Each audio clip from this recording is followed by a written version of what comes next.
નમસ્કાર મિત્રો છેલ્લા 2 દિવસમાં મારી સાથે એવી બધી ઘટનાઓ ઘટી રહી છે કે યાર ઘણી વખત મારા નસીબ પર મને ગુસ્સો આવે છે તો ક્યારેક હસવું પણ આવે છે।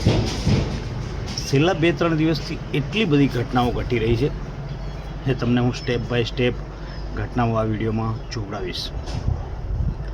મિત્રો સૌપ્રથમ તો ગઈકાલની ઘટનાની આપણે વાત કરીએ। ગઈકાલે એક ઘટના એવી ઘટી કે યાર પરમ દિવસે હું કેમેરો લાવ્યો। હવે કેમેરો કેટલી મહેનતથી લાવ્યો હોય, ડ્રોન કેમેરો કેટલી મહેનતથી હું લાવ્યો હોય એ માત્ર હું જ જાણું, હું જ મહેસૂસ કરી શકું છું એનું દુઃખ। કદાચ તમે પણ કંઈક ડ્રીમ જોયું હોય, ઘણી બધી મહેનત કરીને કંઈક મેળવ્યું હોય તો તમે પણ એની તકલીફ સમજી શકો છો। હવે દોસ્તો એટલી બધું ડ્રીમ જોયું કે ડ્રોન કેમેરો લાવીને આ કરીશ, તે કરીશ, આવી રીતે વિડીયો બનાવીશ, પણ થયું કંઈક એવું કે પરમ દિવસે રાત્રે 11 વાગે હું કેમેરો લઈને આવ્યો અને જસ્ટ ગઈકાલે સવારમાં ઉઠતાની સાથે જ મારા પુત્રએ કીધું, પપ્પા આપણે ડ્રોન લાવ્યા છે। મેં કીધું હા બેટા લાવ્યા છે, તો કે ઉડાવો ને। સારું ઉડાવીએ છીએ તો એક વખત આપણે ટ્રાય કરી તો નજીકમાં આપણે ઉડાવ્યું કમ્પ્લીટ, ફરીથી લઈ પણ આવ્યું। હવે ફરીથી આપણે ટ્રાય એમ કરી, મારા છોકરાએ કીધું બેટા પપ્પા ફરીથી એકવાર હજી ઉડાવો, તો મેં કીધું ચાલો હજી ઉડાવીએ, ટ્રાય કરીએ। આપણે મોબાઈલ સાથે કનેક્ટિવિટી બી નથી કર્યું, કોઈ વિડીયો બનાવવા માટે પણ નથી ઉડાવ્યું, કોઈ ફોટો શૂટ માટે પણ નથી ઉડાવ્યું, માત્ર ને માત્ર ટ્રાય કરવા માટે। હવે બીજી વખત જ્યારે ઉડાવ્યું મિત્રો, ત્યારે ઘટના એવી ઘટી કે એટલે દૂર જતું રહ્યું, લગભગ 500 મીટરની દૂરી પર જતું રહ્યું અને ત્યાંથી જાણે શું થયું મારાથી પાછું ન આવ્યું અને ત્યાં સમજી લો કે પડી ગયું કે જો શું થયું મને ખબર નથી, પણ મારાથી પાછું ન આવ્યું એટલે અમે દોડીને તૈયારીમાં ગયા। એ વિસ્તારથી સમજી લો કે 500 metre round figure 2 kilometre something તપાસ રાઉન્ડ અમે કરી લીધી, છતાં પણ એ આપણને મળ્યું નથી મિત્રો।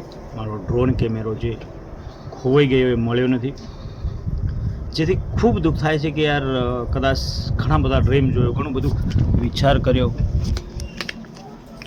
ઘણા બધા વિચાર કર્યા પછી જો આપણે કંઈ મેળવ્યું હોય અને એ પણ વાપર્યા વગર ખોવાઈ જાય તો ખૂબ જ દુઃખ થાય યાર। એ તો જેના પાસેથી ખોવાઈ ગયું હશે ને એને જ ખબર પડે મિત્રો, કેમ કે આ ઘટનાઓ એવી છે કે યાર આપણને મગજ ખરાબ કરી દેતું હોય છે, માથું ચડાવી દેતું હોય છે કે યાર આવું થયું। કદાચ આપણે 2-5 દિવસ યા મહિનો 2 મહિનો વાપર્યું હોય તો અલગ વસ્તુ છે, પણ આપણે લાવ્યા ને એ જ દિવસે માત્ર ને માત્ર ટ્રાય કરવામાં ખોવાઈ ગયું એટલે ખૂબ દુઃખ થયું છે યાર મિત્રો। તો હવે તો એવું થઈ ગયું કે યાર આપણે ડ્રોન લાવવું જ નથી। આ ઈચ્છા હતી, આપણું ડ્રીમ હતું, પણ હવે ડ્રીમથી દૂર જઈ રહ્યા હોય તેમ લાગે ને ઈચ્છા એવી થઈ કે બસ હવે ડ્રોન આપણે લાવવું જ નથી મિત્રો। મારે ખાસ વાત એ છે કે મારે લાવવું હતું આઈફોન, પણ ક્યારે મૂડ ચેન્જ થયો, ક્યારે કઈ રીતે શું થયું ખબર નહીં, અને મને એવું થઈ ગયું કે મારે ડ્રોન લાવવો છે, તો ડ્રોન લઈ આવ્યો વિચાર્યા વગર અને આ એક નહીં થવાની ઘટના ઘટી ગઈ છે।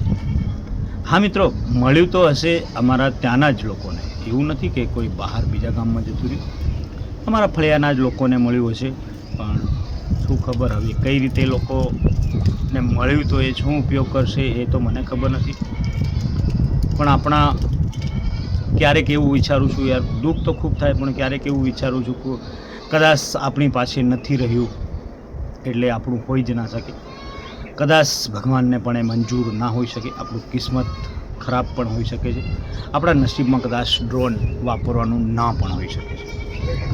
બધું જ શક્ય છે।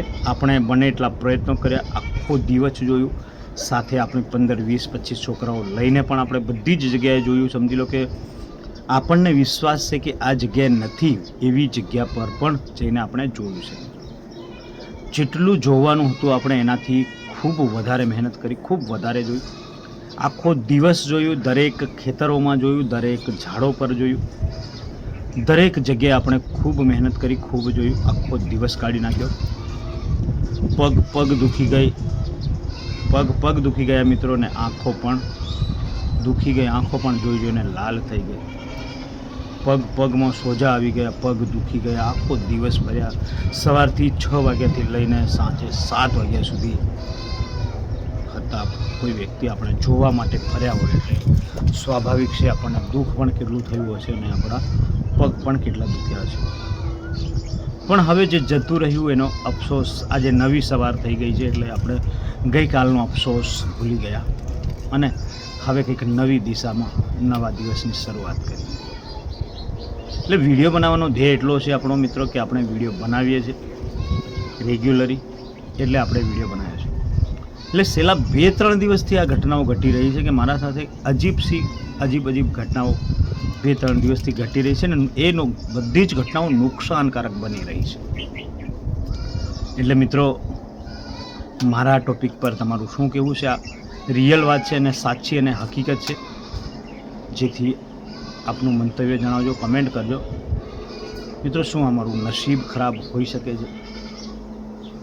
મને કંઈ સમજ પડતી નથી દોસ્તો, એટલે તમે કમેન્ટ કરીને પ્લીઝ જણાવજો દોસ્તો. Bye bye.